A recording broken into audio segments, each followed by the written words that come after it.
Another kind of dream that, one can have when you talk about the gifts of the Spirit is a word of wisdom dream. And that is essentially, in the dream, you're giving directions as to what to do.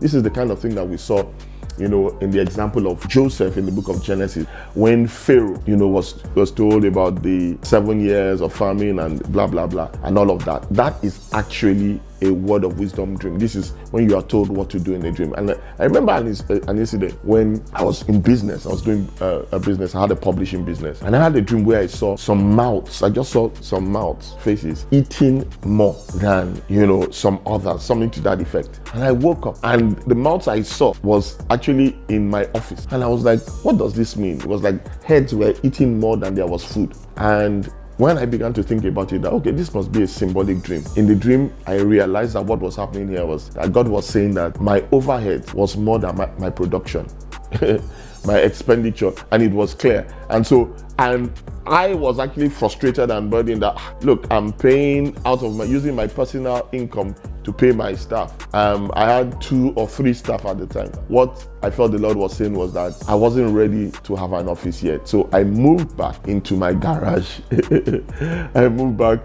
into my office, into my garage, and I worked from there. And that saved me a whole lot. Thank God for that word of wisdom dream.